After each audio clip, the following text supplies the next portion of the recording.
Let the harvest begin.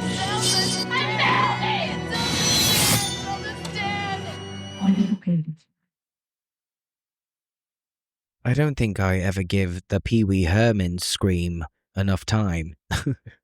Welcome back to the Gory Gaze, the horror podcast, where two boyfriends slash up and bleed out your favorite horror movies, mostly but not limited to the black sheep, underrated, and forgotten gems of the genre. I am not Alex, I am Stanley. I don't know who that was. That wasn't Stanley either. Patrick? That was a lot of people. Oh, Patrick, was that you? A lot of personalities. What if I just did an accent the entire time? Well, I don't know. I'm that not seems gonna- like less genuine, It's and a we're lot already of- less genuine enough for like the folks. It's a lot of work. It's a lot of work. Who are you? I have to put on my customer service smile every time I do a podcast now. It's like, Oh my God. well, it's just extra energy that like is taken through your day. Not that you don't mean it, but it's just like somebody, like say you're coming home from work and you're relaxing, and then somebody's like, hey, can you give me a ride to so and so, or like, and you're just like, fuck, now I have to use a bonus extra energy. It's like on the real, that's what it's like. Like, we love podcasting, we love it a lot. Like, I love having a day where I can just genuinely talk, even if shit comes out of my mouth. It doesn't matter, but it's like just to have one day out of the week to at least like talk or communicate to somebody else besides my dogs. It feels okay. So wait, do you want to be here or not? No, I don't. And I don't think anybody does ever. But the fact that we have to keep relevant in the horror world, or anybody else, to be existent in a social media world or an outlet, is the only way that we can do it. So you have to have the energy for it. You have to have the extra bonus energy to like be here today present, to exist tomorrow for that little favor that somebody asked you, or just to be there for a friend that needs you to lend an ear and listen, and you have to be that bonus energy. And it's okay, because that's exactly who we are. Like, our job doesn't make us. Our podcast does not define who we are as human beings. It doesn't. But the energy that we put out there and the one that we expect back is exactly like who we want to be and what we are and what we strive for in life, and to be human. So yeah. be nice. Well said. Be nice, damn it. So now with that being said, what's your name? My name is not Patrick, it's Alex. Oh, good. Okay. Welcome back. Hi, thank you. Well, we were here last week. We were here last week. We were on the Patreon last week with our audio commentary for Halloween H2O. Don't welcome me back. I live here. Oh my God, you're feisty today. It's Friday, girl. It's payday. I pulled him into podcasting right when he got home because we've been putting it off all week, and I had said that this is supposed to be posted today. So I have the lavender latte running through my veins right now, and it's totally okay. He's caffeinated. And I am also caffeinated. Not only that, like we're normally used to having like our coffee like at 5 a.m., but this time I have it like during my break at work. So it's like, it has to push close to 10 o'clock or like near 10 o'clock. And then I get off of work early. So I leave work by 11 and I'm like all like caffeinated. Well, you know what? This is a challenge for us because usually we ramble for like 20 minutes prior to getting into it. So why don't we just skip all the bullshit and get right into episode 54, which is what, Alex? Sleepaway Camp. Yeah. I know, without looking at the poster. Without looking at the poster, which is to your immediate right. Without looking at the poster, I actually did it. Are talking about Sleepaway Camp from 1983. We're going to Camp Arawak as promised. And before we get into the people under the stairs, I like doing this thing lately with Alex. I like asking him, did I say Alec or Alex? People normally think that I am Arabian because of the shape of my nose. So you can say Alec. It's fine. That's so funny. I've been asking Alec to describe these movies in 3 words for me. So, Alex, I would like you to describe Sleepaway Camp. I would say campy, gay, and mental health. I'll take mental health as one word. Okay. Yeah. Mental health is a new word for movies because it just has to be a part of it. How did it make you feel? It made me feel like, honest to God, because it's my second time watching it, right? Like, I think so. I think it's my second I time think watching it, this was honestly. Like, like we watched it in Hollywood when we lived back in Yeah. LA. So and this now would we watched be- it this time for the podcast. You're more new to it. So I didn't grow up with it.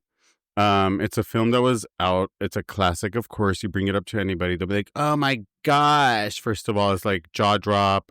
What a classic, and blind look behind their face because we all know the ending of the movie is like I think it's the most shocking ending of a horror movie ever because the way that it ends and it closes out is like, you know, like what the fuck has ever done that to you? Like, honestly, there's movies that have done that to me, like that have ended and like in such a shock, but this is like the most revealing shock ever. And I think the fight between it being a gay film or a transgender film, it goes both ways. But to me, being a gay man, of course, I will adopt it as a gay film because it starts off as a gay film with two lovers, you know, being in a lake with their kids, and then it goes on from there. But I'm gonna stop you real quick before we even get into the plot and stuff. Did you automatically think that it was two lovers? No, Okay, not at all. You just thought it was And two. still to this day, it doesn't two convince me homies. that it is up until they have the illusion of the two men being in the bed. flashback and The stuff. flashback, you know, and then it's like the two men being in bed, which is the father of the children and his lover. And then from there on, it's like it goes into gay, but it's like to realize that in the middle of the movie, it's like, oh, great, we're still carrying the whole, you know, like it's a gay movie from the beginning to the middle of the movie. Kind of like motivates me to just want to adopt it as a gay film. You know, like this is great. It's a great, it's a great gay horror film.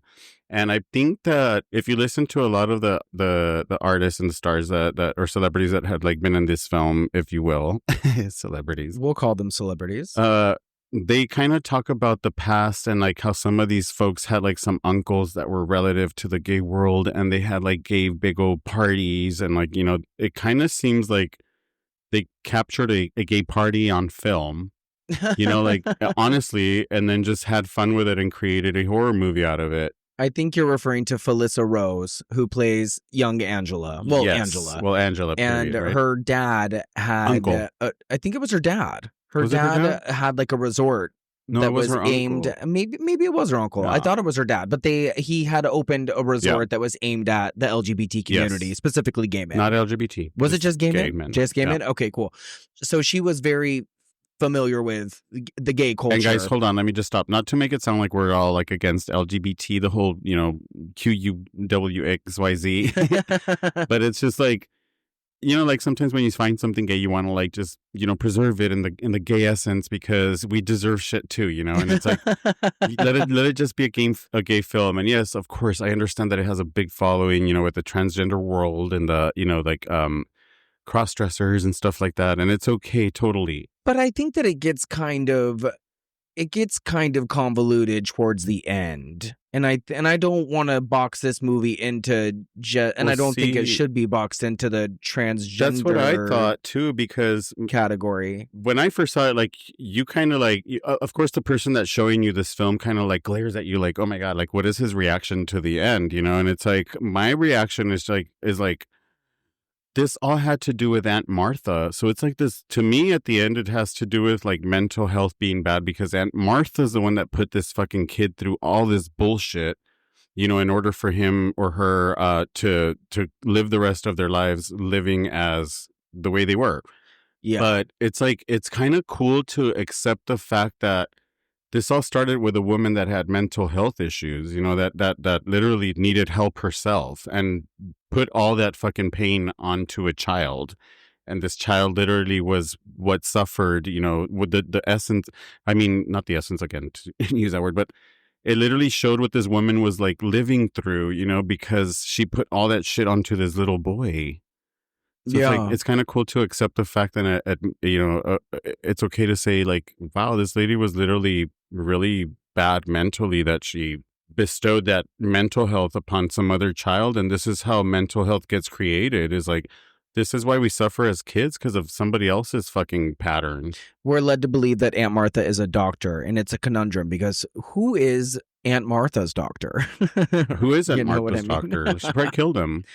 I like that you have so many thoughts about this movie because I saw this movie when I was really young, and I had seen the sequels after or I'm sorry, I saw the sequels first, rather, because the first one was never available in the video store. It was always gone. Someone had already rented it. So I didn't see this one until I was probably 11 or 12, which is still really early to see this movie. And I think I already knew the shock ending because you would see clippings of this or like little pictures of this and stuff in Fangoria all the time. And I had old issues of the Fangoria magazines going way back.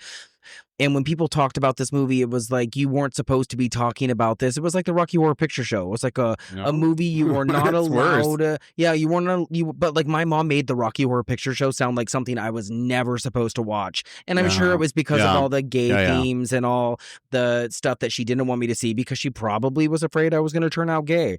And Sleepaway Camp like is something like a along way the that, same line. like a way to like, convince people of things being okay, and like you can go that direction. And like for moms and parents, I understand, like, no, this world tells us that there's only one-way streets and our children need to live that one-way road. And then we're like, no, like there's a lot more colors. Like I always use the term, colors in a box. So there's a lot more colors in the box. Did you ever go to camp as a kid? Never in my life. I was not one of those kids. And oh my gosh, you living here with my family now can understand like why. Is like we never got sent to camp.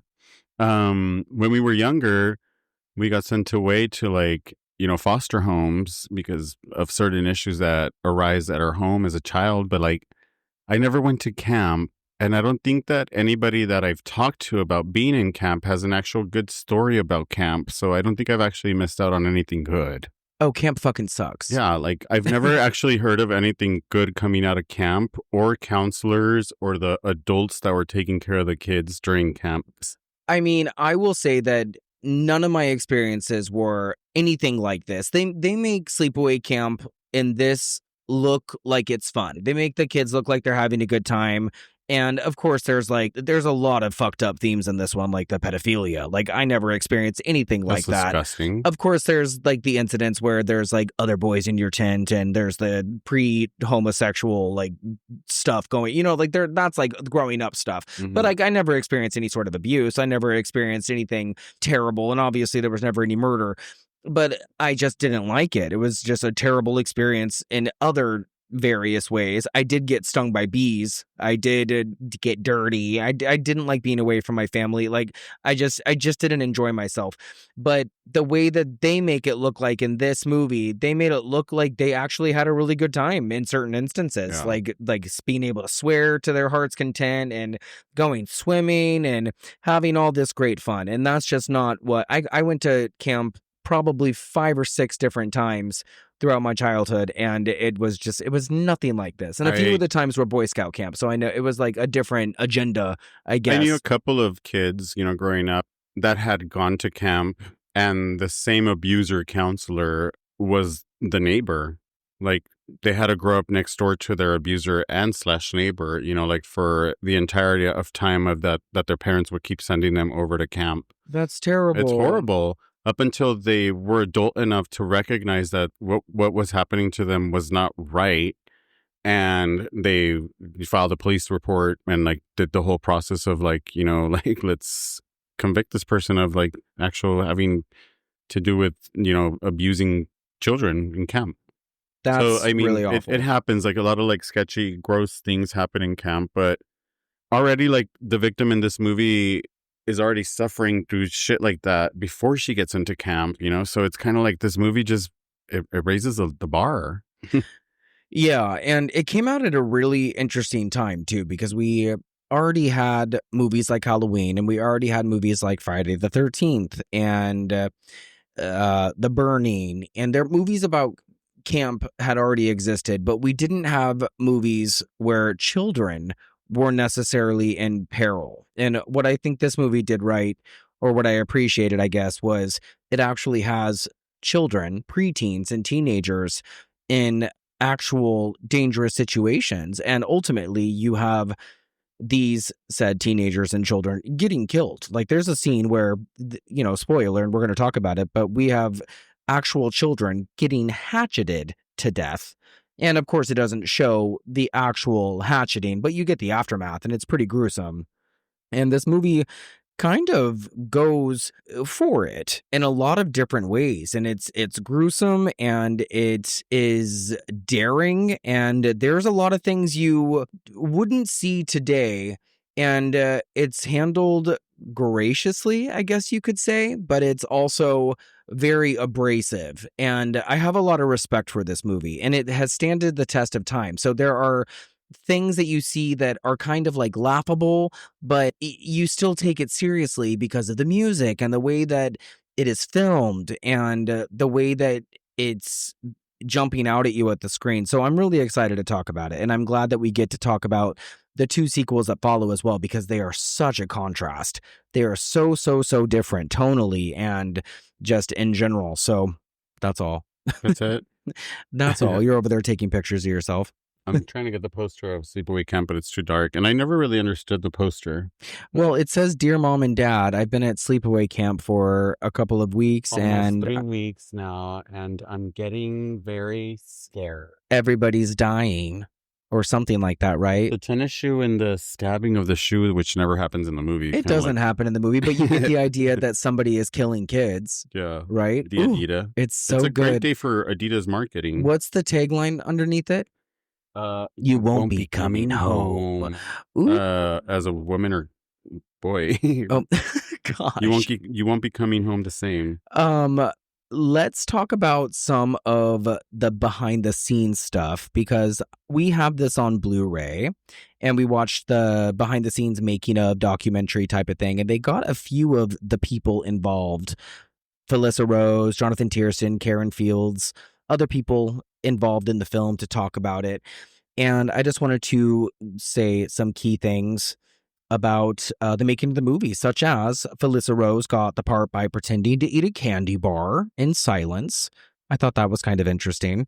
Kind of candy bar. And who did she do it in front of? Just the casting director. He just said, sure she did. "I want you to pretend to eat a candy bar." She is also one of the kookiest people. I not only in the interviews that she did on this DVD, but I told you that I had met her at one of these scared LA conventions, and she's just one of the weirdest, like, I think mostly always drunk people. And she stopped acting for a long time, and then over the last few years is just in all of these horror movies, like all these really bad horror movies. Am Like I the only one that thinks that that's actually nasty to like have a kid audition with eating a whole chocolate bar? I mean, it's kind of gross, yeah, but also It's very Amanda Bynes. It is very Amanda Bynes. God, you're not wrong. And there's the funny part is that her mom was a really big stage mom and was there throughout the entire thing, the filming, like all of it. She didn't want Felissa's hands to be used in any of the scenes involving her to have to kill anybody. So she was very adamant on having someone else's hands be used for like the pulling of the chair with the cook and holding the knives and all of that stuff. So they end up using Jonathan Tiersten's hands, who played Ricky. At one point in the movie, they were talking about using a strap-on penis for the end scene. There was a point during the making of the film where the special effects designer, I think his name was Edward French, he was actually sculpting a molded penis to strap onto this 13, 14-year-old girl. And the mom, who was perfectly fine with her daughter being in this horror film, threw her hands up and was like, "No, I'm not letting my daughter wear a strap-on." And so essentially they would use a stunt double, an actual male with a penis. Going back to the homosexuality stuff, there was a lot of stuff that they were trying to keep under wraps to avoid doing a standard film. Something about her mask at the end of the movie. It was a face mold, potato chip thin material made of dental acrylic, tinted pink and translucent with glass eyeballs. And what else do we got here? I mean, fragile. Like, super thin, like you break it, you bought it type of shit. I don't really have a lot else. I was taking random little notes, but nothing that really jumps out at me. They spent $35,000 on special effects. The shower scene with Meg was an obvious homage to Psycho. And, the director regrets the scene with the massacred children that I told you about, saying that it didn't play out the way he wished that it would have, and that if he had the opportunity today to do something else, he would. Oh, and there's an ongoing thing with the cop's mustache. I think I pointed it out to you, where the cop, we'll get to him later, he has a mustache that's real, and then later on, he ended up getting a different job and shaved that mustache off. Is it really real? It's so they end up replacing it with a fake one at the end of the movie. Oh, I see. Okay. So yeah, you can totally tell. Yeah. It was released on Thanksgiving weekend, which I know that you're going to tell me about in a minute, but it beat out Amityville 3D and Yentl, the Barbra Streisand film, for first place opening weekend, which is a pretty big deal considering Amityville was a very big series at the time, and Yentl obviously was Barbra Streisand. And it's Babs, for God's sake. It is Babs. I was going to say that, but... Another fun little fact, Felissa Rose took her entire 8th grade class to see the film. I think that's oh yeah, a little nutter butter, taking hilarious. a bunch of 13-year-old girls. Like, come see me act. She had to have known that the ending was maybe not at least something graphic and I guess exciting is a word to use. Well, because the film had got rated R after, right? I mean, you have to have the idea that it's a graphic horror film. And they didn't have like anybody present during the shooting of the last scene. So, and it was a whole different person. And they moved her out of the way. Yeah. No doubt. So it was a masked person, which was a college student at the time. That I think got hired for beer. That's right. Oh, yeah. They paid him in alcohol. And this kid got hired for beer, and he was like this college student. So if you look at the film now, and you actually look at the end of the movie, you can actually see a college boy's body with the prosthetic. The mask in front of him. Oh, it's his actual pee-pee. I don't know if it is. I think it's his actual pee-pee. Well, because they were supposed to use a strap-on. They were going to with her. But then they scrapped it. Because I don't think they wanted to put an actual girl that's like growing on screen. No way. If they would have done that, that would have been fucking bonkers. I don't know if it's actual pee-pee though, because if you look at the genital part, it kind of looks like patched on, or it looks like covered. Drunk college boy pee-pee. I don't know. I mean, no. Impotent little college boy pee-pee. That's gross. The pubic hair is the grossest part, but like, I don't know. Oh Must my be gosh. No, oh my gosh, don't say that. Silly. Oh, we all know. Must be Asian, he said. Okay. Well, I guess now's a good time to get into the people under the stairs, right? What do you say? Yeah, let's do it. What do you say? I mean, I guess I could say real quick that the love story between Felissa Rose and Jonathan Tiersten is really cute because they did have a little relationship blossoming behind the scenes. Like, he ended up breaking Felissa Rose's heart, and she caught him with another girl, and it caused like a big riff during filming, and the director had to take them bowling so they could sort out their differences, and it was really dramatic and soap operatic. And yeah, there's that. Pardon Bless me? you. Yeah, so let's get into the people under the stairs. The people under the stairs. Sleepaway Camp, directed by Robert Hitzik, if you will. Written by Robert Hitzik as well. Oh, it's Hiltzik. Is it? Oh, yeah. Sorry. New glasses. I couldn't see the L. Totally okay. So, yes, Robert Hiltzik. Written by Robert Hiltzik as well. Produced by Jerry Silva and Michelle Totasian. Sure. Yeah, right. Starring, I believe, and in order would be Felissa Rose, Mike Kelly, Catherine Cammie, Paul D'Angelo, Jonathan Tiersten. We have Christopher Collette and Karen Fields. It is a good cast of folks, but we do see them throughout the entirety of the movie almost till the end. Yeah, that's the main cast. Yeah. Yeah. So we start introducing them, start meeting them, start liking them, then start hating them, and then start killing them. I think that almost all of them are very unlikable. Yeah. I mean, I never went to camp, but I never really liked people anyways. So. Yeah, that sounds about right. Yeah. Cinematography by Benjamin Davis. Edited by Ron Kalish, Ralph Rosenblum, and Sharon L. Ross. Why does it take 3 people to edit this movie? I have no idea, but honestly, maybe they were taking care of like the kids, and like the private parts and like the like just things that would happen. Maybe so. Out of all of those editors, Sharon L. Ross is the only one that has a clickable name on Wikipedia, and she edited 2 of the Ernest movies. Oh, that's awesome. Yeah, Ernest Saves Christmas and Ernest Goes to Jail. I can see. It looks like, yeah, it would be her style. Music, we have Edward Billis. It's good music. It really is good music. The music's a lot of fun. What did you say it reminded you of? Wait, what did I say it reminded me of? You said that it was very like whimsical in spots and reminded you of a certain sequel to a certain 1939 film. What? You said it reminded you of Return to Oz. Oh, that's right. It does. Yes. Staring but at me. 2 movies, though.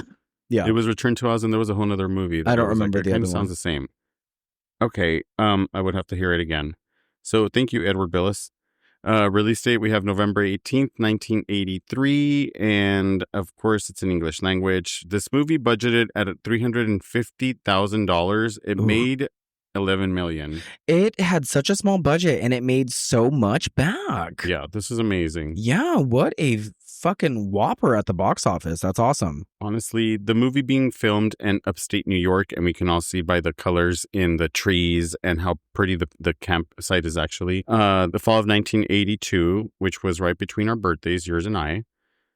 And Right between our birthdays? Yeah. I was born 81, you were born 86. So Oh, okay. Yeah, I guess. Yeah, okay. choose between. Are you okay today? No. Questioning every single thing. What is wrong with you? Okay, so yeah. So other than that, we have, let's see. Oh, it has an 81% on Rotten Tomatoes, a 58 out of 100 on Metacritic.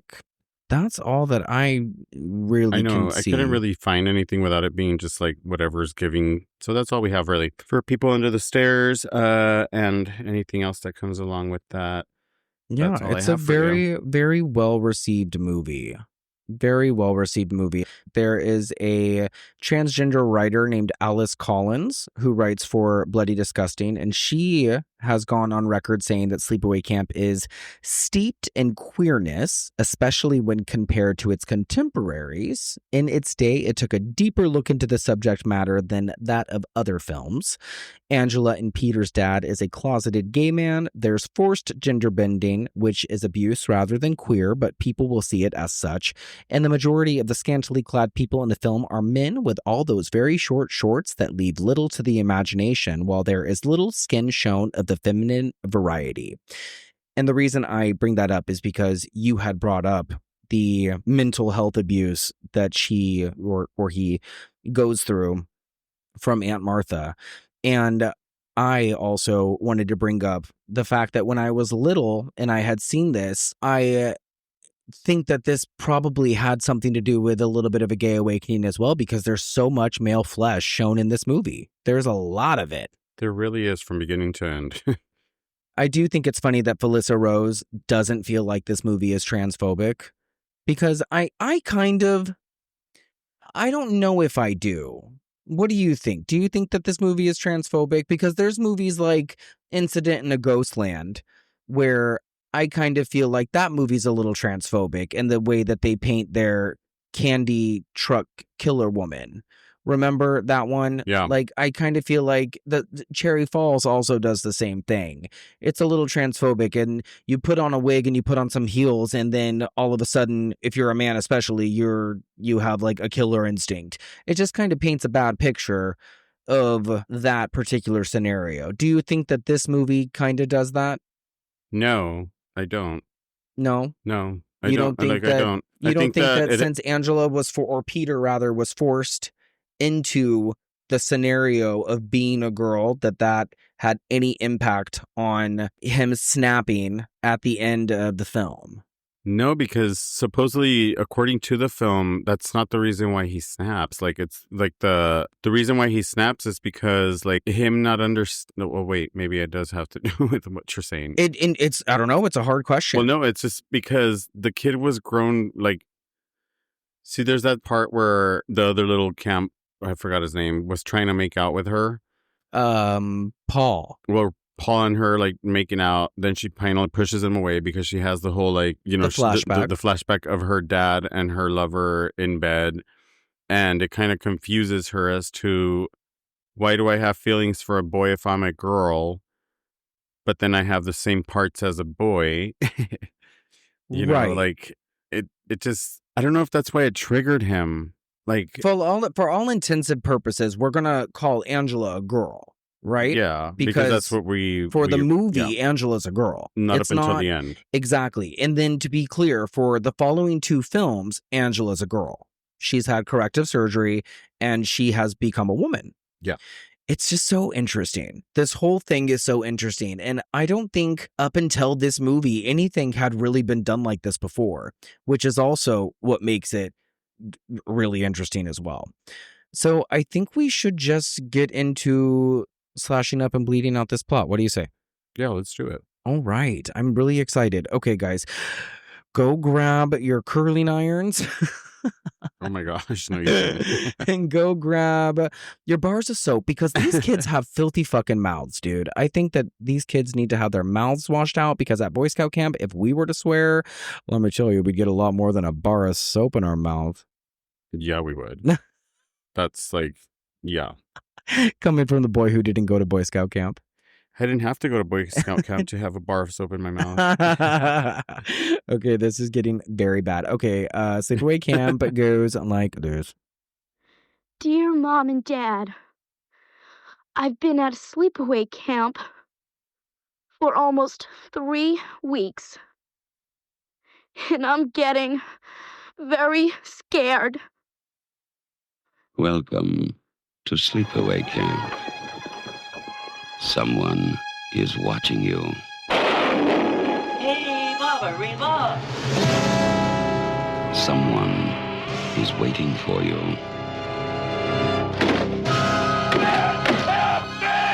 Someone wants to scare you to death.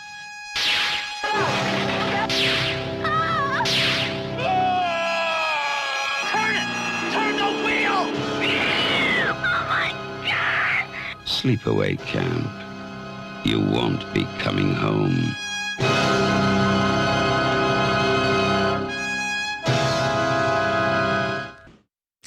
So the entire credit sequence takes place over a deserted Camp Arawak. We hear voices of campers of yesteryear. We see forgotten cabins boarded up, abandoned tennis courts, and gray skies looming over grown-over baseball fields. There's a for sale sign on the Camp Arawak sign and a sheriff warning on the front gates. It's a good opening. I love the opening. The opening's really creepy. I like the voices a lot, and it reminds me of Pet Sematary. Yeah. Because how you get the kids' voices reading all the graves and stuff. Pet Sematary would not come out for a few more years, but everything goes back to Pet Sematary, even if it was not even thought of yet. Wait, no. Pet Sematary came out the same year. The book was published in 1983. You're welcome. Well, there you go. There's your little connection. Of course. Cut to a different time. 2 men, John and Lenny, are boating with one of the men's children on a beautiful day. There's a sleepaway camp conveniently across the water. The children, Angela and Peter, push their dad into the water, resulting in their little boat to turn over.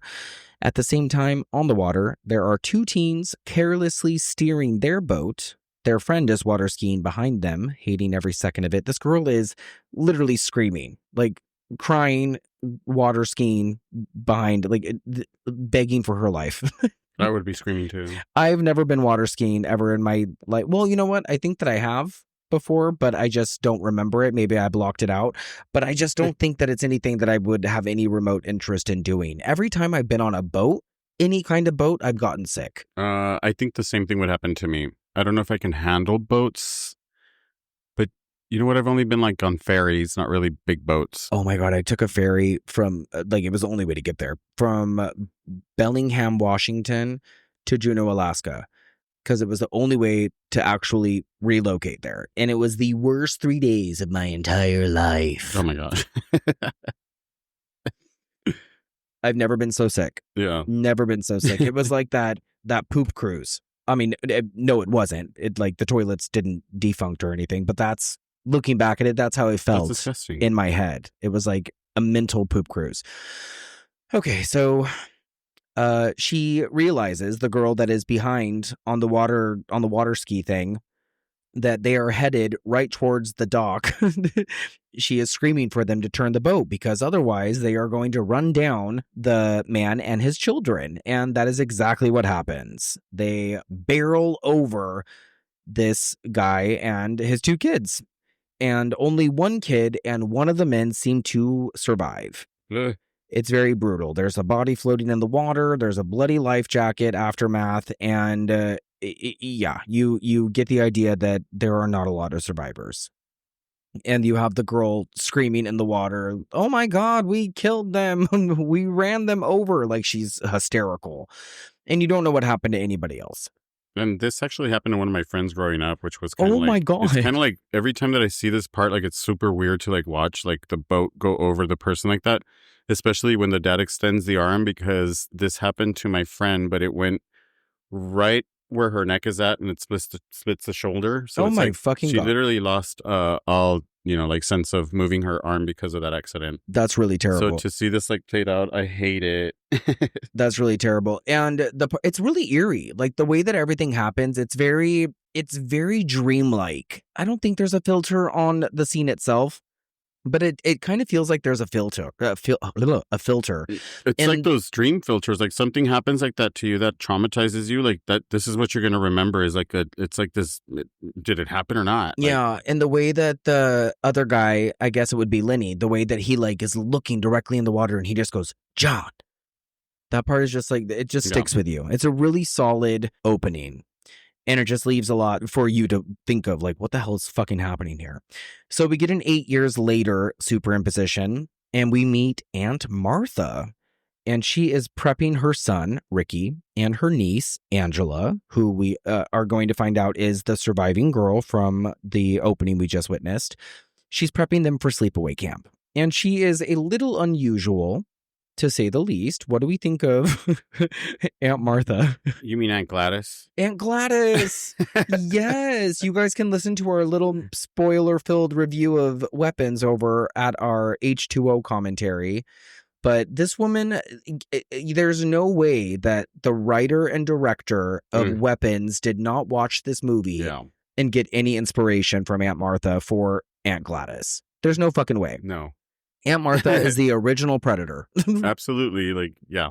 The original fucking Predator. I love that she's wearing like Snow White colors, like the blue and the yellow. Very, very Disney, right? And it's weird because like you look at Aunt Martha and you think, wow, she's supposed to be this comforting, inviting, delightful character, but there's something afoot, right? There's something really creepy and off about her. And she seems kind of delusional, but there seems to be something good about her. Like you think that she's the right. You don't feel like there's something wrong, but you feel like there's something off though. And then when she says to them, "I have your physicals, just don't tell them where they came from because they're not going to approve of that." But then she quickly corrects herself and she says, "But I am a doctor. It's okay." Something's fucked up. There's like a family secret here that we're hiding and we don't know what. And even the first time I saw this, I had no idea what was going on. Did you get an idea that there was something going on the first time you watched this? No, she seems fucking perfectly wonderful. Brie Vandekamp. She's very Brie Vandekamp. Yeah. I am a little disappointed that we don't get anything else from her until the very end. Like, we get a flashback later on, but I would have loved to get more Aunt Martha anywhere throughout the movie. But this is it. We don't see anything else from her. And I think it's okay. Yeah, I could have done with a prequel. Because that bitch fucked up. She's fucked up in the head and I wouldn't be able to handle it. Oh, it's so nuts. Once you once they show you like what the aunt created and what she did is like, this bitch should die. Like, I just wish I knew who she was related to. I'm sure she was the mom's sister, or she the dad's sister. The dad's sister. Do you think that Aunt, or maybe the mom's, Aunt she might have been Martha like, was actually a woman? Do you think Aunt Martha is maybe a transgender herself? You know what I mean? Like, I have so many questions about Aunt Martha, but like, I know the writer wasn't even thinking that. Yeah. Like, that's me thinking that. Yeah. Like, but anyway, that's just a whole fucking other rabbit hole. So anyway, Jesus. and there's an important side note here. Angela is mute now. Yeah. She like does not speak since, I guess we can assume, since the accident. And now we're going to Camp Arawak. Is it Arawak or Arawak? It's Arawak, right? I say Arawak. It's Arawak. Yeah, I think the one that I remember going to was Camp Merriweather, kind of like Sleeping that's Beauty. really close. And I also went to Cub World. It sounds like a gay bar. And I sure also does. went to, oh God, what was the other one? I don't know. I went to a few.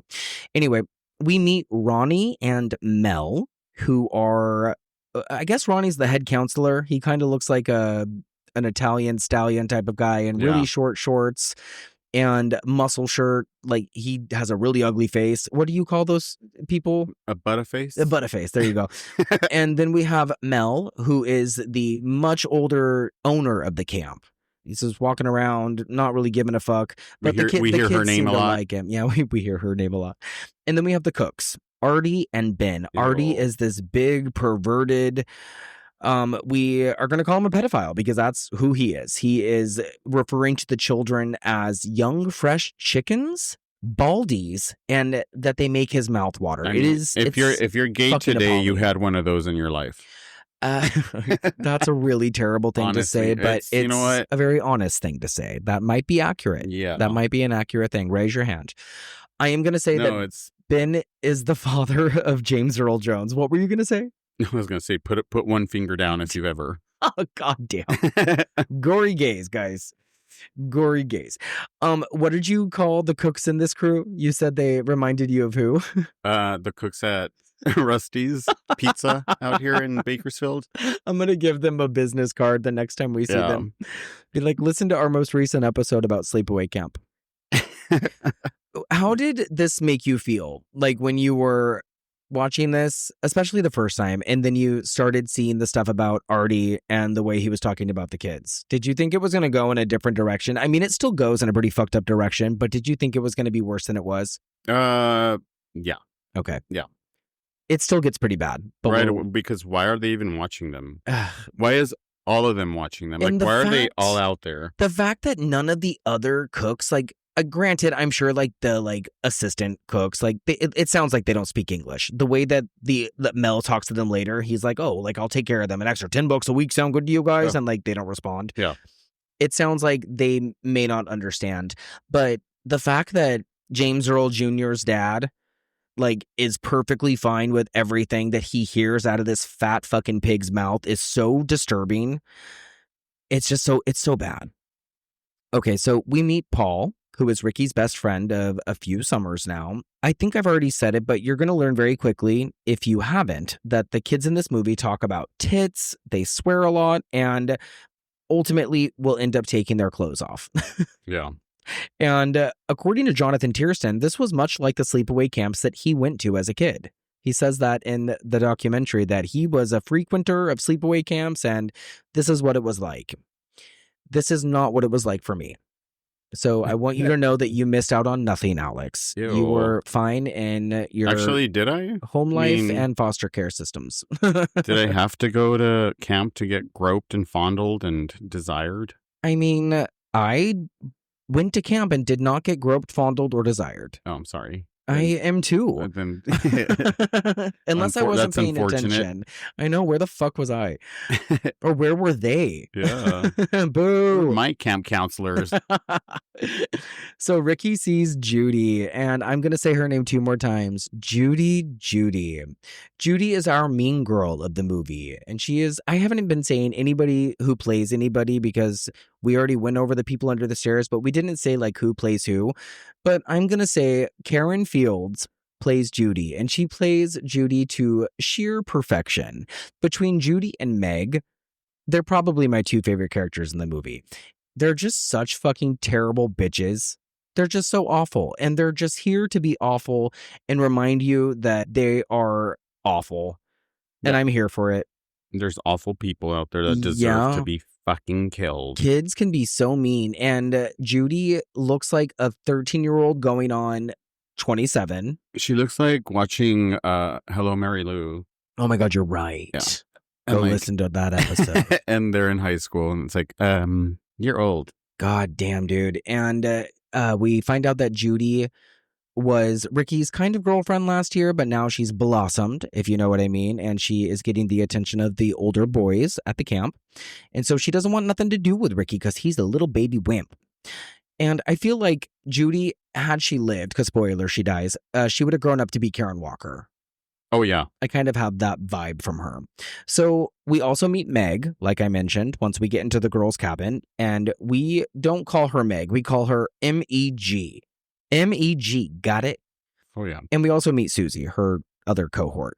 But we're here for M-E-G. Judy catches Angela looking at her and accosts her verbally, and Meg takes her side.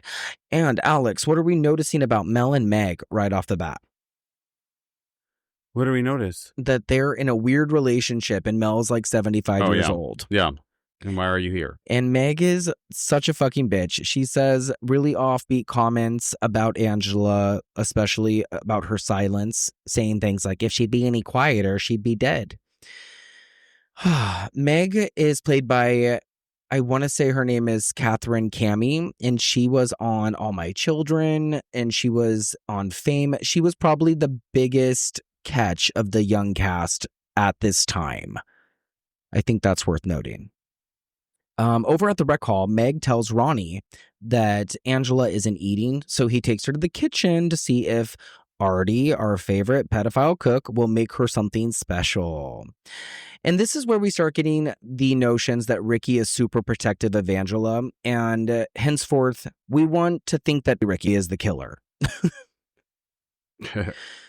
So over in the walk-in, Artie begins to attack Angela, and it's not even that he has to attack her. All he has to do is unbutton his pants and imply that he is going to, and that's more than enough. It's like To Catch a Predator, but the 1983 at a summer camp version, and it's just as effective. It's disgusting. Yeah, it honestly bugs me when they're like, well, what happened? What'd you do? And it's like, what else would he do? Yeah, when Ricky catches them, it's very much a, oh God, thank God moment.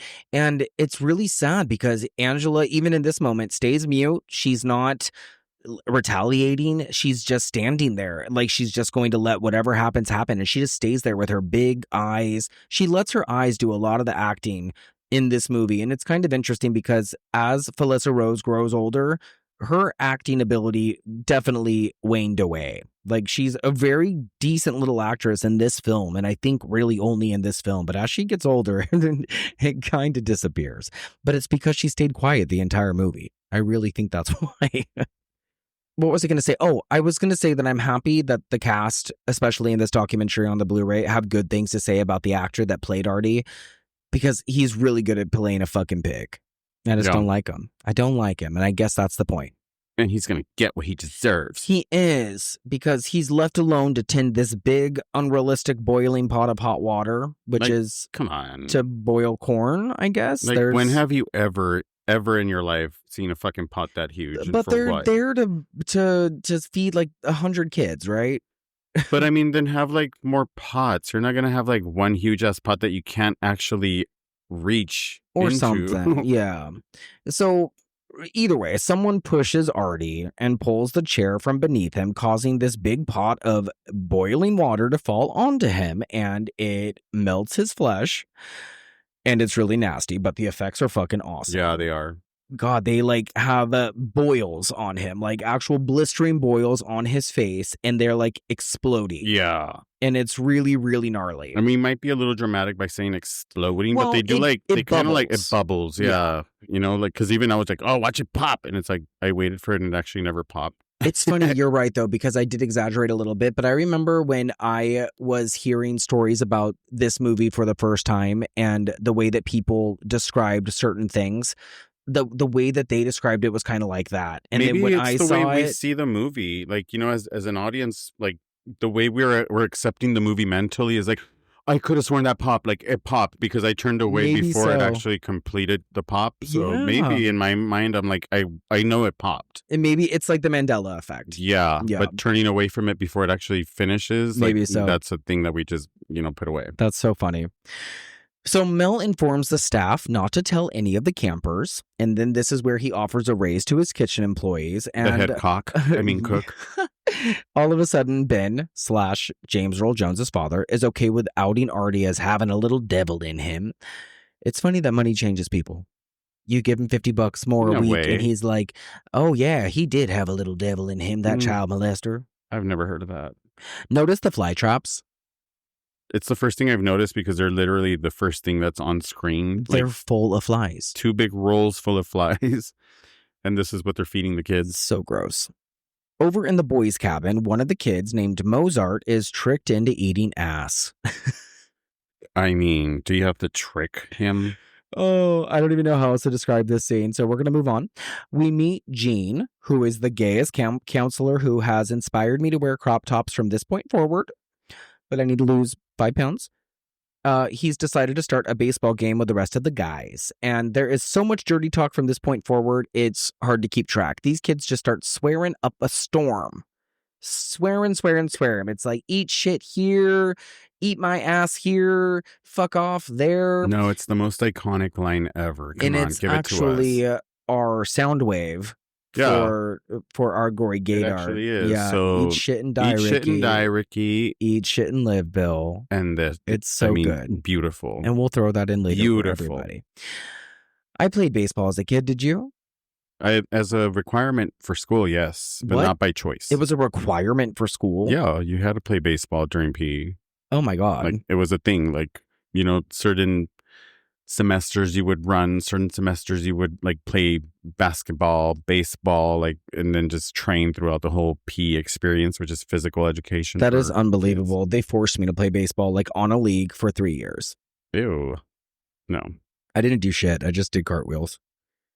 I was terrible at it. I was so Go, Mikey. young. Go, Fred. There was one time where I hit a Cheerleader. double, like when I was able to go to the first base and second base, and my team was so happy for me, and I felt so elated. And then it never happened again. It's just weird. Like, life in Oregon is like way more different than life in LA, especially as a Mexican kid. Because here we're just like thriving, hiding, Stealing bikes. just fucking trying to stay alive. And you white people over there in Oregon are just fucking living your best lives, putting kids through camp and basketball and baseball fields. Ew. It's the truth. So the It's the boys way of from life. Oregon win the baseball round. And then there's a social, a little sock hop later. And the boys are trying to get the girls to go skinny dipping with them. Boys are so stupid. Boys are so dumb. stupid. Bill is the oldest one, and he's asking the other older boys to go ask Angela to go. And Kenny and Mike are their names. So they go ask her, but as usual, she won't respond. Kenny interjects and they start to fight. Mel and Meg, they don't even care. Every time that something happens with Angela or with anybody, they just stand to the sides. They don't even bother putting a stop to anything that goes wrong. No, why? Oh, wait, I didn't say that. It's Ricky who interjects. So Ricky interjects when Kenny and Mike are making fun of Angela. That's what I meant to say. I'm so sorry. So Jean holds Ricky back and then kicks him out. You know what? I love Ricky. I do too. love his fucking anger. I love the way that he defends his cousin. I love how angry he is. Like, every single scene of his is like, what are you doing? Like, every scene, like, it just comes out of him like so naturally to be a fighter, and I fucking respect the shit out of that. He gave me a lot of confidence as a kid to start swearing. I fucking love his attitude. Is like, fuck yes, dude. If I had somebody like this by my side my whole fucking life, like, I would probably have a fucking dick. Wait. Oh my God, wait, what? Do you not have a dick all of a sudden? I'm like, I would have a naked ass Angela body myself. Oh my God, what is happening? Let me have what is it? How thin is a mask? Oh, Eggshell? Eggshell. The potato thin. chip thin? Potato chip thin mask myself. Yeah. No, I'm just saying. But like, yeah, Ricky, his defense and like his whole personality is like everything. Yeah, I'm here for like, it too. great. I love it. I do too. Ricky today is a different story. Don't look him up on Instagram because it's scary. Paul goes to Angela since Ricky has been taken away by Jean. He tells Angela he knows about what happened to her family, but he doesn't divulge any further. So you don't know exactly what Paul knows right here. And I kind of like that because we don't know much either, except that Angela's family died in a boating accident. We don't know anything else. Yeah. He does explain how long he has known Ricky and what trouble they used to get into, like stealing panties and stuff. And this is where we get that kind of cool Stranger Things sounding Sleepaway Camp theme too. And Judy is glaring at them from the other side of the room. I just love Judy. How do we not know at this point that the little girl's a boy? What do you mean? Like, how do we not know that? I mean, for first-time viewers. Like, goddamn, they did it so good. I don't know. How did we but not know that? if you're watching it for the first time though, and you're like just caught up in it, it's just easy to get caught up in it. I'll still watch the entire movie up until the end and still believe that Angela's a fucking girl. Yeah. Like well, today, I will mean, still watch the movie and be like, for that little girl all is getting so intensive much shit. purposes, she is. And then up She until is. the end when she has that little face. Oh god, the face. We'll get there. Potato chip thin face. Okay, so Gene comes in and calls his bunk to go to bed, and Angela finally speaks. She says good night to Paul, and this is where we get a tonal shift, and it's so precious. I love it. The music gets very Oz right here. That's when you said that the music got kind of Oz-like. Outside, all the older boys are mad because the girls won't go skinny dipping, so they all get super gay and bare ass and go into the water by themselves. This is so awesome. It's so gay and weird. This is so good. You love it. I fucking love it. Every one of those has a great ass. Oh my god. Okay, sure, yeah. Just all tan lines. It's weird. It's like all A tan. buffet, if and you then will. White, a buffet, if you will. Kenny eventually goes out onto the water with one of the girls, Leslie, and warns her not to put her hand in the water because of water snakes and turtles. And then he tips the boat. She swims back to shore, leaving him underneath the boat, by himself. And of course, someone else, aka the killer, appears and drowns him. I really love the way that he is waving his hand as he's dying. He has just one hand up and he's like slowly waving it around. And this is our first kill? This is our first kill because I don't think that Artie dies. I think that he just gets burned terribly bad. And taken away. Yeah.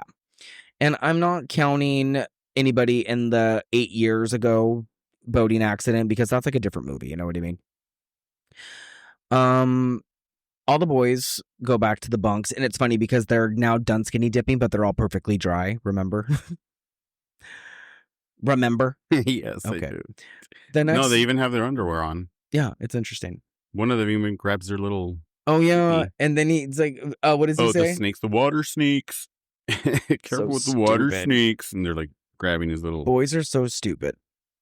The next morning, one of the counselors find Kenny's bloated, dead body under the canoe that has washed ashore, and a snake slithers from between his lips. That's the best shot, though. Like, Excuse this is fucking scary as shit. Yeah, he's been chewed up and spit the fuck out by the water. I honestly, like, I love this whole death scene. Like, this whole, like, turn of the boat, and then the snake comes out. This is great. Yeah, it's gruesome as fuck. The kids watch as he's carried away, and Mel does what he can to manipulate the situation. This is where the cop is wearing the original mustache, and notice later that the mustache is much darker and it's fake. Yeah. And Mel says right here that he's going to be calling Kenny's parents, but I don't think Mel is actually notifying anybody. No, I don't think so. I think he's more concerned about keeping the camp open and keeping money rolling in from the parents. I think this is the first year that we've actually seen what's happening in this camp. Yeah. But this has been going on for years. Like, we're just watching Angela's story, but this camp has been shady for years. Yeah, I think this is the first time we're seeing it too. Because I feel like the kitchen is run by convicts. Oh yeah, but that's right? There's a white van that brings them in, to like do what they have to do and work off their fucking penalty. Gross. And then like at 5 p.m. they drive them back to the fucking prison. Yeah, Ronnie says to the cop, and I guess this is a mistake on Ronnie's end, that he remembers Kenny being a good swimmer. Yeah. I remember. Yeah, that's exactly what he said. Kenny was a good swimmer. During volleyball, Angela is on the sidelines, and Paul shows up and asks her to be his date to the movie that night at the rec hall. Answer me. She's nothing but chatty Cathy with him now, and Judy notices, and so does Meg. I low-key love how it's their goal to sabotage her, because we wouldn't have like 20 minutes of film. Meg gets rid of Paul, and then Meg starts to lose her shit on Angela. Answer me, Angela. Paul, when Meg's walking up, he's like, "Here comes the Wicked Witch of the West." Oh, I love that, And you know, too. we've watched a whole nother movie where they've mentioned the Wicked Witch of the West. Last night, we were watching a whole nother film. I forgot which one it was. Terror Train? Oh, yeah. No, I don't know which one it was. No, we watched Terror Train. We watched the Terror Train remake 'cause from it was 2022. It was an old movie that we were watching again, and they had mentioned the Wicked Witch of the West again, and I was just like, man, a lot of these 80 horror movies. We watched it? Yeah, we were watching a movie last night, and one of the guys had mentioned like, "Oh, look, the Wicked Witch of the West." What the fuck are you talking about? Because we watched Terror Train, the newer one.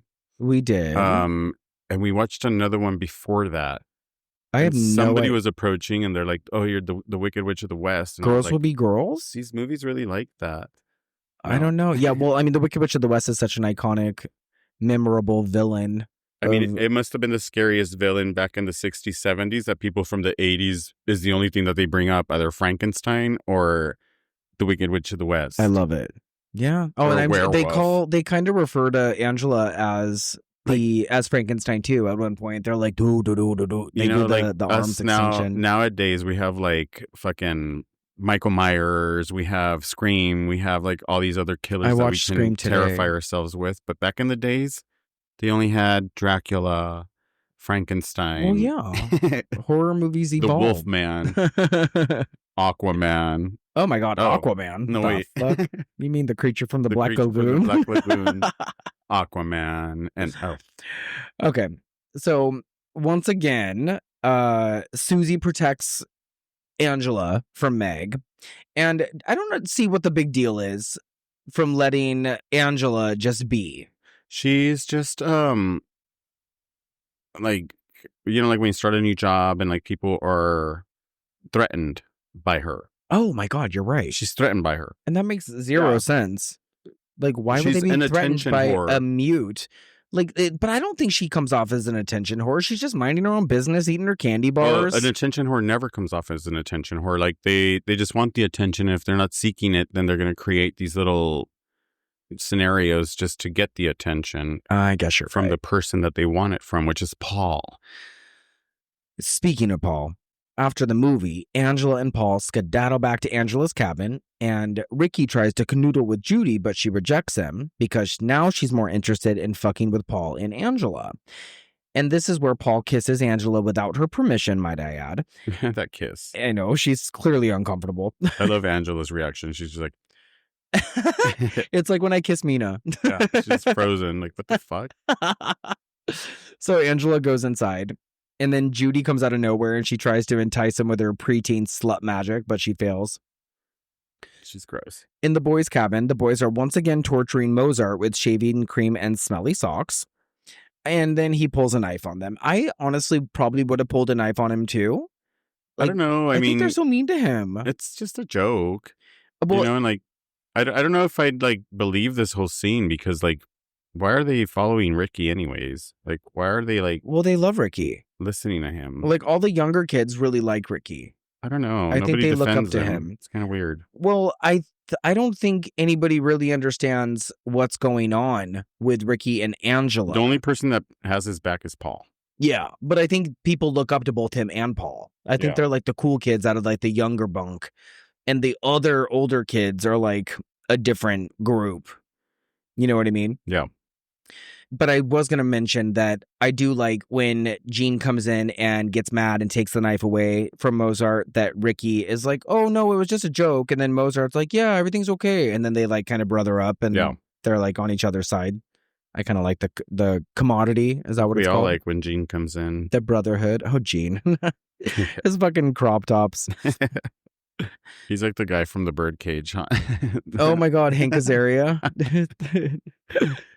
Come on, everybody, and do the Where he's just conga. like walking into the room and he's just like, okay. Oh my God, I love it. What did you give him? Perine tablets. It's just the aspirin with the A and the S crossed off. The next day, Paul finds Angela at the lake, and then he ditches her again because Judy and Meg come for them. And this is where Meg literally attacks Angela and thrashes her about until Ronnie intervenes. Yeah, like all they're trying to do is getting her to, they just want her to talk. They just want her to talk, and they're trying to get her to go swimming because she won't touch the water. Never talks back to me. She never says anything. I know. Why would you want her to? I don't Isn't know. that like Just leave her the perfect alone. kid at the end of the day? One who just kind of like minds her own business and doesn't bother you? But you know what? It says that because it's not says, but it's like the whole feeling of Angela and Meg's relationship being so ugly is because Angela in reality is a boy. And I think she maybe has like the hots for her, but she doesn't know how to transfer those into, or like, Oh, How to- Judy, how to- you mean? yeah, I like think I know what you're trying to say. Yeah. either girl, like with a girl, period. Like she just doesn't get along with them like that because she has Hormones. mixed feelings about it. Like she's a dude, like fighting with a girl, and Yeah. she doesn't get it. Like why she's put in that position of like, why am I fighting a girl when I actually like her, but I'm also a girl Yeah. to them? Like it just You queer or weird. something? Yeah, and maybe it's like because like the first time that Angela walks into the cabin. And she's like sits on her bed and she's just staring straight at her. And she's like, "You got a staring problem? Yeah. Take a picture." And it's like maybe from that point on, she was like, wow, she's really fascinating and pretty as a girl, but how can I be attracted to her? Yeah. Yeah. Maybe it's a little bit more hormonal than we thought to begin with. She does get the next best 3 minutes of the movie, though, because right before this, Meg kind of physically assaults Angela. She grabs her arm, and then Ronnie intervenes and has to discipline Meg, so she gets in trouble. And then in the cabin, Judy tries to turn the other girls against Angela, and she's making fun of Angela, saying stuff like, "How come you never take showers when the rest of us do, huh?" And then this is the carpenter's wet dream part. Where Yeah. she says, "You're like a carpenter's wet dream, Yeah. flat as a board and needs a screw." And then Susie slaps her, slaps the know. shit out of her. And it's fine because she fucking deserves it. And She's Susie an feels asshole. bad. She does feel bad, but I don't fucking feel bad. Fuck that bitch. Fuck Judy. She's so mean. Her God, they're hair. so What the mean. fuck is wrong with her hair? They have the most wild hairdos. That is so Judy. Side ponytails, so Judy. Totally Judy. There's another Judy in another 80s horror film. There was a time before Night of the the Karens, where Judy was the asshole. Judy, But ever since the Karen, since COVID and all that, Karen took it over. was it COVID that did it? I think so. Yeah, the whole "let me speak to your manager" shit. When Or, did that happen? Was it COVID? I think COVID pushed it because of the wear a mask. Oh my God, you're probably right. Yeah. I'll give it to you. Yeah, I think when COVID really pushed it, but she already existed because of the whole "can I speak to your manager?" Judy totally grew up to be a Karen. Well, Yeah. she dies, but Yeah. if she lived. So over at the boys' camp, they're on top of the roof, throwing balloons at each other. And then when Angela is walking towards the boys' camp to go find Ricky, they throw the water balloons at Angela. I mean, if I was Angela, I'd cut my hair at this point because the boys' camp is so much fun. You did say that the boys' Compared to camp the is so girls. fun. I mean, I would rather be at the girls' camp slapping other I don't girls know. and They're curling just, my hair. fucking each other up. Why be over there? That's the girls' camp for you. Fuck them. It smells like fucking dry blood and Jeez. dirty hair. Get Oh out my of God, here. take me there now. No, I'd rather be with the boys in little short shorts, shirtless, throwing balloons at each other. I'll watch from the girls' cabin window. Who wears short shorts? The boys' The cabin boys at does. camp? Ricky loses it on these guys, and Mel jumps in, punishing everyone. He says that they can't have any canteen for a week. Did we decide what this was? He's like, no canteen for a week. Canteen. I don't know if it's an experience, maybe. Maybe it's an Because experience. to me, it was canteen was okay, he's going to take their privilege of drinking water. I don't He's know. not gonna The canteen. He can't I make don't it so know. they don't drink water for a week. So I don't know. I actually don't know. Canteen. Me neither. Is that exactly what it says? Yeah, he says no canteen for a week. Maybe it's So- socializing. Maybe so. Yeah. But I mean, a week, that's a long time. Fuck that. I don't want to talk to people anyways. Yeah, me neither. Before Bill joins the others for a baseball game, he goes to take a wicked dump.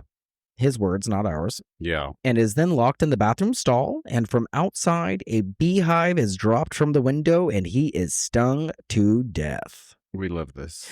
You can't say that this movie is not creative. Ow. No, even though there was no bees coming out of that honeycomb at all, like literally. There wasn't. No, but the way the screen is cut open with the knife, I thought was Yeah. really, really It's creepy. the whole locking the bathrooms, you know, Yeah. like them showing just the legs, you know, like, which is fucking brilliant. Like, we don't need to see anything else but that just to horrify us. I just wish there was something else that they put through the door because anybody could have got out of there if they wanted to. That broom is not enough to hold those doors shut.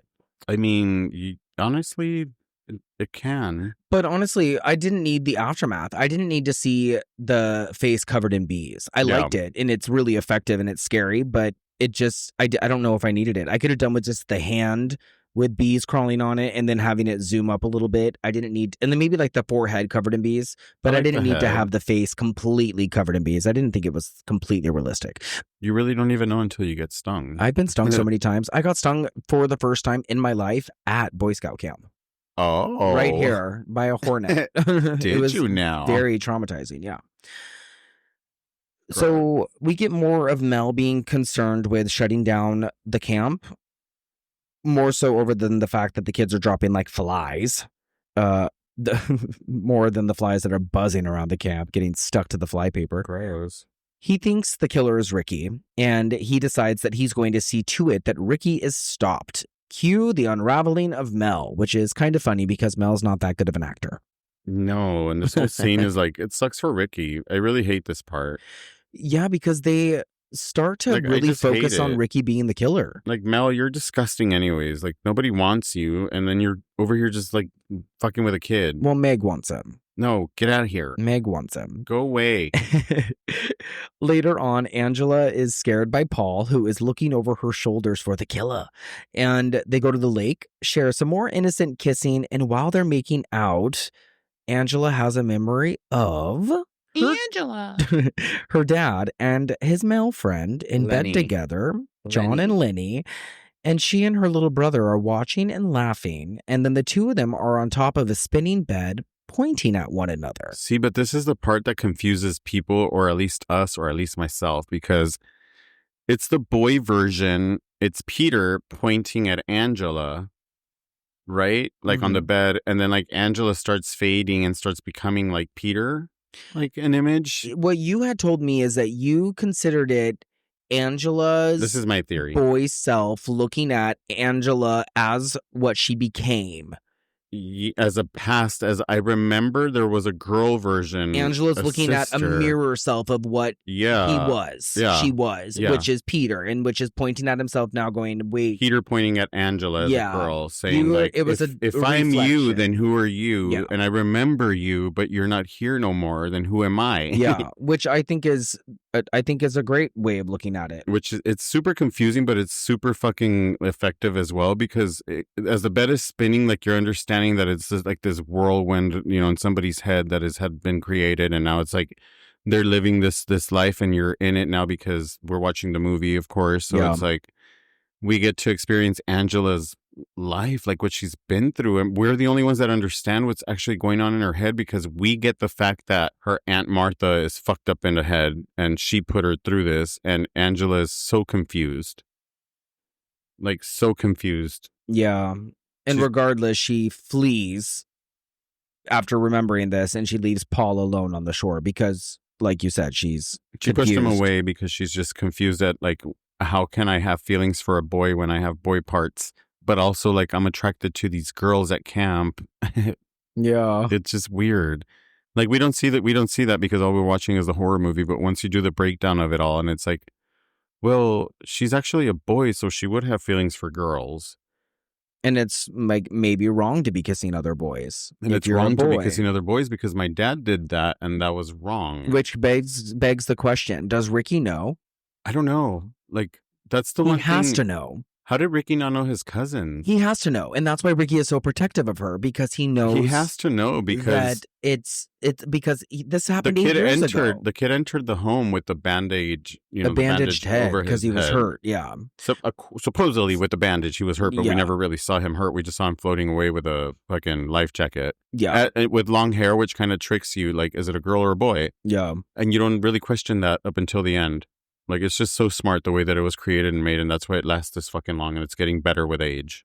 Yeah, it stands the test of time a lot, I think. So the next day, they are playing Capture the Flag.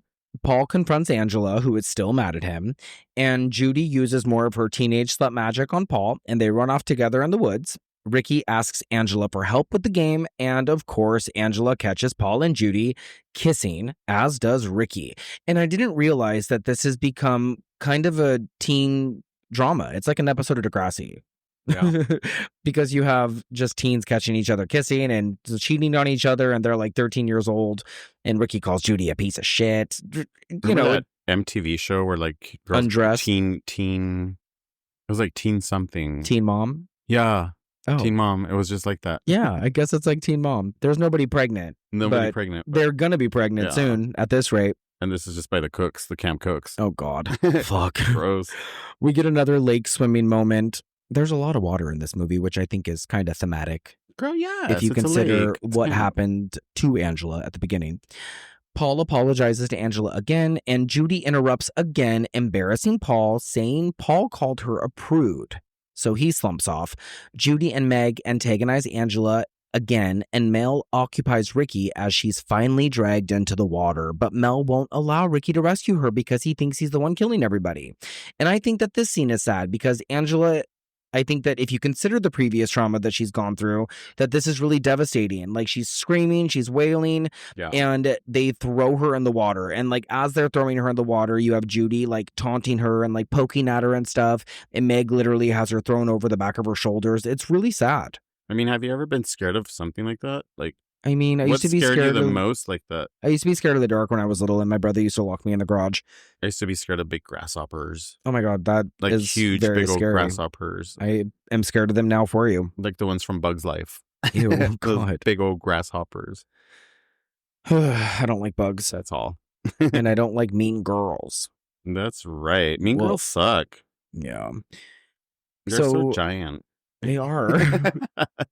Meg gets the night off, so she asks old ass Mel to dinner. It's so bad. It doesn't make any sense. It's like reverse rape. Like, I don't know what's happening here, but Mel's all for it. Angela is like staring at Judy over in the girls' cabin, which I really love. And we get our psycho moment here. Meg is showering all awkwardly and humming and singing to herself, and she is stabbed violently in the shower. And she has like her back pressed up against the shower, and the knife is stabbed through the plastic or the wall or whatever, and the knife drags down It's the wall of the aluminum. shower. Oh, is that it? It's aluminum. The showers at camp used to be made of aluminum. Oh, okay. So that's what makes it easy for the knife to stab through and drag down her back like that. I really like this part. The shadow shot of the figure with the knife before she's stabbed, like as he's entering the doorway or she's entering the doorway. It's really cool. This is probably like my favorite death of the entire movie. Even though there's like really good deaths, this one is like the realest. Yeah. And then as we were watching like the behind the scenes and all, they were explaining how like, of course you can't watch blood or you don't see blood like spread out through the entire scene because it's just like the clean cut knife cutting through the aluminum. But they kind of like threw in the fact that it's in a shower, so kind of like the water washed all the blood away and it's just left this whole clean cut sliced back, which is like perfect. Yeah, no, it's a good explanation because I've actually thought about that before in the past. It's Like, so how good. was there no blood? But It no, looks better. It makes perfect sense. The killer does turn the water off though, which I think is kind of nice. Yeah, that's great. Don't waste it. And preserve camp because I'll be back for part 2 and part 3. Oh, Eddie, another one of the counselors, has to take the youngest kids out on a camping trip in the woods. And then Angela leaves the social and runs into Paul. Judy and Mike go off to fuck around. Paul is apologizing more for cheating on her. Angela's acting kind of funny though here, and she says, "Meet me at the waterfront after the social." And you know something, it's not gonna be okay. The watering hole. Oh my God, Nala. Damn. I know. At the camp out, a couple of the boys wake up wanting to go back. So Eddie leaves the rest of the children sleeping and takes them back to the cabins, which is not a great decision. And I'm just saying that when I first saw this, I blocked it out because I never even understood what happened here until years later. When I first saw this, I blocked it out because I never even understood what happened here until years later. Oh my. Like the way he looks after them when he's walking away. is like, oh God, I'm making a really terrible decision here. Like To he knows, leave the kids. yeah, he knows he shouldn't be leaving. And then there's like a lingering. The camera does a lingering on the hatchet. Well, even I've said, like, why would you choose 2 kids over 4? You know, like, I'm sorry, boys, but like, we're all gonna stay here, and this is camp, and this is what it's like. So you have to fucking relax. Exactly. I would have never been like, okay, let's take you back. For what? You're gonna be alone over there. You fucking idiots. I know. And in any other camp environment or any other setting with an actual adult, all of the kids would have went back with him. Yeah. So that's probably why the writer-director regrets this scene, because it just was probably for shock value. Yeah, and it's like, I wish they would have done something better with it as well, like an explanation as to what happened. Oh, yeah. Like, 100%. I wouldn't, even if you just, like, banged a hammer against those fucking sleeping bags, that would have been great. Or just left it unanswered, Yeah. but they go back to it, which is not a really good decision, in my opinion. And it sounds like yours as well. Over at camp, Mel still can't find Meg, so he's going around asking other employees, and eventually he comes across Judy, who was just making out with Mike, but when Mel walks in, she quickly hides him under the bed.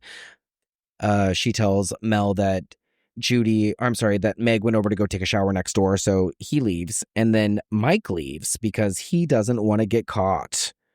It's just kind of sad how Judy is just so desperate for love. Yeah. So she's just hooking up with anybody who will put their tongue in her mouth. Oh my gosh. Yeah. And then Mel finds Meg's corpse next door, and she like leaps out of the shower and falls on the bathroom floor. This is a good jump scare, but it doesn't make any sense. Like her body literally leaps out of the shower, like Yeah. her arms extended, like she's been standing there the whole time. But I will say the slash on her back is beautifully done. Yeah, it really is clean cut. And this is where Mel snaps. He snaps, and is in full revenge mode to kill Ricky. He Because is he out knows for that Ricky's he blood. did it. Yes. Judy, who apparently has heard none of this commotion next door, is curling her hair now when a shadowy figure enters the room. Clearly, this is Ricky. Like, you can see his face in every edit of this movie, especially now on 4K or Blu-ray or wherever you're watching this today. But back in 1983 when they made it, I don't think you probably could have seen Ricky's face. It's Ricky with a wig on. Yeah. It's very funny. He knocks, I'm saying he because it's Ricky, he knocks Judy out, and then Judy's curling iron is suggestively inserted into her vagina. How do we know that? Like, I mean, it's suggested. It's suggested. The way in that what her, way? I mean, there's a burn mark on the bed, and I think that is to indicate that it's very hot. And then he puts the pillow over her face, and then, you pointed out that it's opened, like the curling hair opens, and then the hands being thrown up like that, and her screaming. Yeah. I think you're meant to think that He it goes sealed that motherfucker. Yeah, I think, and you want something bad to happen to her. Yeah. So I think that if it's like the worst that you can think, then okay, fine. Well, she's been flirting with everything, wanting to get laid. She finally did. And Yep. guess what? Her shit got sealed. It got Cauterize burned. that It got- bitch. Gosh. Simultaneously, Eddie comes back and finds the kids he's left behind hatcheted to death. And the actor here is really good. Yeah. I think he has such a good reaction to this. And while it's a really gruesome, disgusting scene, and probably one of the reasons this movie was banned in so many countries, it's really well acted. Yeah. Yeah. I just wish we had a little zoom in. Something. No, I didn't need it. I think that you get enough of it. You can see the slashed up like cotton coming out of the sleeping I mean, bags. it's enough, but something. Yeah. Something. Yeah. I prefer the suggested vaginal insertion. Something. Ricky goes to the social, even though it's over. He claims he was sick all evening, which just makes sense because he was just killing Judy. He wants food. He's the last one that leaves, and as he's walking back, he hears Ronnie take a call that's presumably about the kids, and he's taken into the bushes by Mel, who slaps the fucking shit out of him and wails on him like a monkey. Mel has lost it. Yep. He's muttering about how he promised Meg he'd get him, and he did. He now has to run. He's running away because he's afraid he's going to get caught for hurting well, killing maybe. Yeah, it's like suddenly he just like Ricky. realizes he's done something and has to run. This guy's such a shitty fucking actor. It's so funny. And then he's shot in the throat with an arrow. Yeah, we love that. It's such a good shot. But he says something to the shooter. He says, "It's you. It's you. It can't be you." It can't be. Yeah, Or something like that. I love how whoever is twirling the arrow is twirling it. I love that shot of the twirling arrow. It's so cool. So Mel is dead. The sheriff shows up with his new fake mustache. And you can tell. It's so good. And then Ronnie rounds up the counselors. Susie informs Ronnie that Angela is missing. And the sheriff tells them that they have to go find the kids. And then Paul and Angela meet by the lake. There's a lot happening right now. Something has come over Angela. Her hair is frizzled and her eyes are a little bit wider than normal. In the woods, the sheriff and his fake mustache and Jean find Rick's bloody body, but he's alive. I said Rick. I meant Ricky's bloody body. Meg's body is also found again, but we don't see it again. Back at the lake, Ronnie and Susie can hear singing. They find Angela, her back turned, Paul's naked body lying in her lap. It sounds a lot like that, actually. And then this is where we get the ultimate flashback, which is Aunt Martha, and we have a hurt child in her care, and she is telling said hurt child that she's always wanted a little girl, and that she can't have a little boy because she already has one, and that she doesn't want her own Ricky to be jealous, and it'll be okay, and you won't mind, won't you, Peter? Angela. Yeah. Right? That's when she names her Angela, right? Yeah, and she says, "You won't mind, won't you, Peter?" You won't mind, Angela. Oh, she says Angela first, and then she says, "You won't mind, won't you, Peter?" And then that flashback ends, but you get the verification that this is all Aunt Martha's fault, that Angela was actually Peter. Peter was the boy that survived the boating incident, and that Aunt Martha had decided to make Peter live his life as a girl and grow up as Angela. It's rough. It's rough and fascinating and crazy. It's rough and tough with her Apro puffs. Now Angela is standing in present time. Well, Peter, I guess, is standing in present time with her Peter hanging out and a knife in hand, and Paul's head falls down onto the sand. It has been decapitated, and Angela/Peter is growling, standing there naked, and we fade on this crazy stretched back grin of Angela/Peter, who is just snarling there on the lake shore. And it's a very, very haunting image. I mean, one of the most shocking endings in horror movies ever, or any movie that you've ever seen. Like, honest to God, like, any movie that ends like that sends you in a shock and you're like, what the fuck? You know, like, how is just a good ending, good movie, period.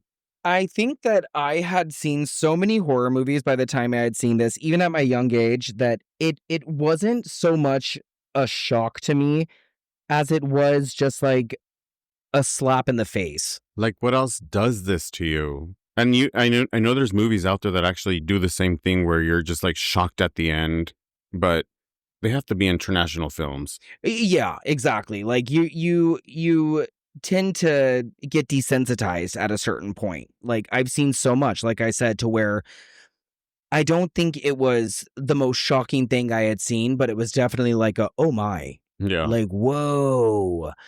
And again, I had already seen part 2 and I had already seen part 3. So I was used to nudity and I was used to graphic violence. So the kills in this movie didn't shock me. And and I didn't think that it was necessarily scary, but the ending definitely did leave an impact on me. It's kind of like the only other movie that has ever done this to me, honestly, is when the offspring in the new Alien Romulus movie shows up, and you see like the first image of him, and you're like, it's just like this fucking shock, like what the fuck just happened? Like, I'll never fucking erase that. That was a scary time in the movie. Literally like, yeah, it wasn't the ending, but it's like the same shock effect, like that happens. The fact that they put this at the end of the movie, that Sleepaway Camp did this at the end of the movie, and then credits. Like you're just left with your jaw open. Like, Yeah. and it's not even the naked part is nothing. It's the look of the fucking face, like the look in her face, the eyes looking sideways and the mouth wide open, you know, like holding the head is like, that is the most shocking fucking part of it all. Like the reveal is like, okay, well, whatever. But the face, that's like something that stays with you. I think so too. Now, Why wasn't she in the poster instead? You know, like the Well, I think marketing that would poster, give- instead of an Adidas shoe being stabbed. I That think never that happens. would give it all away. I think that's well, you know, what gives it yeah. away. But that's what I'm saying. Like, was that the shock of it all? Not the actual. Well, I mean, the whole raw nudity and then the face all together is like a monster. It's like a monster. Yeah. But like the face is the most shocking fucking thing to me. I think that's the point. Mm-hmm. And I think that it ends at like the perfect spot. I think that it could have ended completely here, and it's so weird to me that we get what we get next. If a lot of movies and we've watched a lot of movies where we've been like, if they ended the movie here, this movie would be perfect, you know? And like, this movie did exactly that. Like, it was just the perfect timing. It ended exactly. We didn't need anything else after that shock. Like, we're just like, fuck that. Like, I don't want to know anything else. Like, this was perfect. I feel like a lot more movies would do that today. They'd probably be better. Yeah, I agree. And it's hard for me to be like, oh, Sleepaway Camp is such a perfect movie because there is part 2 and 3. And then there also is part 4. And part 4 is so unforgivable. And I say part 4 as in Return to Sleepaway Camp, who has the original cast and the original writer and director, that they shit on this movie. It's so wild that they just take such a shit on the original film. So it's hard to call this one a perfect film when so much insanity follows. But we'll get to all that next week. What did you think, Alex, on the Gory Gator? Where does this fall for you? So, this guy blows dead dogs. Just lay it in there. Eat shit and die, Ricky. Eat shit and live, Bill. Yeah. I On a honestly scale of think 1 to this 5. is like a 4.5. I could fall on that train with you. I can would get say it. I could get in that 4.5. tent. I think I would give this a 4.5 as well. I think it's really good. Not for everybody, but everybody knows about it. Yeah, I think it's worth watching. Yeah. I think it's worth watching once. It's a hard movie to compare to anything else. People think Sleepaway Camp and they think, oh, it's Friday the 13th. Oh, it's this. Oh, it's that. It's not. It's its own movie. It's its own entity. It's mean-spirited. Like, watch the movie in the beginning and like pay attention to it if you are going to watch it. Or if you already like seen it, like rewatch it and pay attention to the fact that it starts off as an actual like a movie, not a horror movie. Like, it's actually a scripted story between two men that have kids, and then something bad happens in their life, and now the child is forced to live their life as a different person, you know. And like, once you break that down and you see the movie for it actually being a written movie and scripted, and then the horror is just added value, you're gonna be like, wow, this is a whole different movie than I actually thought. Like, it's not just horror. Now, do you think that it was two lovers who had kids together, or do you think that it was adopted, of course, but they wanted a life together. I thought that it was a man who had a wife and children that was having an affair with another man. Do you think? You could go in so many different ways with it. I don't know, because They never tell you. Well, the kids were in PJs when they were making fun of them, right? Maybe mom was out of town. Like, I don't know. You never know. How often? I like your version because it's so pure. I like a good hidden gay agenda. But it's like back in those days, were we having families as gay men? I mean, we were trying. Yeah, right. We can have the credit for that, I feel but like there was being a gay was place. so scary back in the early 80s, you know? I Yeah. feel like it was probably more of a secret and more of a closeted lifestyle. I mean, what the fuck do I know? I wasn't alive. How wonderful. We weren't all sluts. Yeah, I mean, maybe it was something of an aspiration, though. Maybe they were trying to just have a family, and it was not as far-fetched, Yeah. you know? Who knows? Honest to God, maybe it was just a role they played for their other gay friends. Yeah, maybe. You know, like, who knows? What was your favorite death in the movie? The shower. The shower scene? Yeah. I think mine was probably Judy. Yeah. I think it was just enough. You didn't see everything. I don't think you had to. I think that the suggestion was perfect. I mean, there's like deaths to see the deaths, like the kill happen was the shower scene. It was really clean and cool. But then there's the boat scene too, you know, where the kid, they turn around the boat and you see the snake come out. Yeah. That was super creepy. All the effects are really good. The effects are great. I think the effects are but the kills are just as really, good. really good. Yeah. And it's not a terribly violent movie. I mean, there is It's blood and there's There's like deaths, suggestions, obviously, yeah. but a lot of it happens off screen. Yeah. They're a not lot actual of it, kills. They're like suggestions. Like, what do you want to do with whatever you think happened? You know, Yeah. like the bee. Like, we don't know what happened up until we actually see the face, but the bees are actually attacking the face after the death. Yeah, look at the pictures that you can find of the dummy that they use for that bee death, because what happens underneath the bees is actually a lot worse than the bees on top of his face. Yeah. It's nuts. Oh my gosh. Well, that's Sleepaway Camp, guys. That's Camp Arawak. Next week, we are going to be going to Camp Rolling Hills. That's where Sleepaway Camp 2 takes place. Unhappy Campers, Camp Rolling Hills. And then we will be doing Camp New Horizons, which is why do they Sleepaway keep Camp switching 3. names? Well, because that's how it goes. This is where the Because dogs all start going Arawak crazy. was being sold at the beginning of this movie. Well, I think it opened at the ending. I think the ending Oh, was the beginning. okay. And then we went back in time, and then we went back in the future, and then it stop it. Sorry, Uh-oh. you guys, the dogs are hungry, so we Dogs got to are acting wrap up. this shit up. If you have any questions, please reach out to us at thegorygaze@gmail.com. If you have any questions or concerns, you can reach us at the same address I just told you. We are on Threads. We are on Instagram at The Gory Gaze. We are at YouTube. We are on at anywhere The Gory Gaze. I'm dead serious. Like, Sheriff is pawing at me. Mina is doing backflips. Oh, wait. User 235 just asked a question. He said, why was there no corn when the big pot spilled on the floor? Are you being serious? I'm kidding. Oh my God. I was like, what the fuck? Are we live right now? No, we're not. But why was there no corn on the floor? Did The corn wasn't even in the pot I was yet. going to say, I don't think it was in the pot yet. Food for thought. Food for thought. Don't you boil corn, not put it in boiling water? You don't want to ask me because I have no idea. I think you're supposed to boil it all together. I feel like this was the shortest episode we've had in a long time, and we're having a hard time saying goodbye. What do I know? They're prison cooks. Oh my God. Okay, bye. All right, guys, stay gory. Oh, yeah, you already gave it your score. Oh, yeah. Stay gay. Solid 4.5. Stay gory, stay gay. Bye. Bye. Love you.